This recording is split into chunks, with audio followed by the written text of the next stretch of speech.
खरंच नंतर झालेला पसारा नकोसा वाटतो. शिवशंभो सर्वांना, मी Pragya. Welcome to my mini blog. आज मी पाणीपुरी करायचं ठरवलं होतं. अचानक ठरल्यामुळे ही चटणी बाहेरून आणावी लागली. पाणीपुरी करणार आहे हे समजल्यावर नवऱ्याने देखील वाटाणे सोलण्याची मोहीम हाती घेतली. चटणी संपल्यावर त्या पॅकेटमध्ये पाणी घालून कोण वापरतं? तर आम्ही बायका. त्यानंतर बटाटे आणि वाटाणा कुकरला लावले. मग असं शायनिंग मारत कांदा चिरला. मी इतका बारीक कांदा कापू शकते? तर नाही, ही कमाल ह्या चॉपरची. बटाटे शिजेपर्यंत असं लहान मुलांसारखं बॉबी बोटात घालून खाल्ली. मग बटाटे देखील शिजले. गरमागरम सोलण्यासाठी घेतले आणि मग छान असं स्मॅश केलं. आम्हाला पाणीपुरीमध्ये बटाट्याची भाजी आवडते. त्यामध्ये थोडे हिरवे वाटाणेसुद्धा घालून घेतले.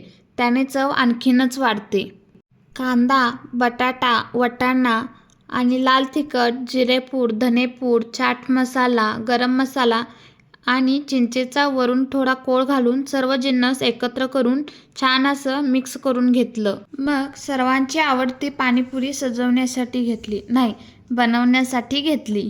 त्यात बटाट्याचा मसाला, शेव, कांदा, थोडं दही आणि गोड व तिखट पाणी. माझ्याकडे वरून गार्निश करण्यासाठी कोथिंबीर नव्हती, पण जे होतं ते खूपच भारी होतं. आहा, स्वर्ग सुखच. तुमच्या देखील तोंडाला पाणी सुटलं ना? मग वाट कसली बघत आहात? या की खायला. त्यानंतर मी माझी पाणीपुरी एन्जॉय केली. मी बोलत होते ते याबद्दलच.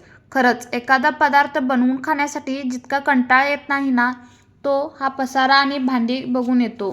यासाठी घरी बनवण्यास नकोसं वाटतं, पण काय करणार, आपल्या जिभेचे चोचले आपणच पुरवणार. म्हणून सर्व भांडी घासून घेतली. भेटूया नेक्स्ट ब्लॉगमध्ये. बाय.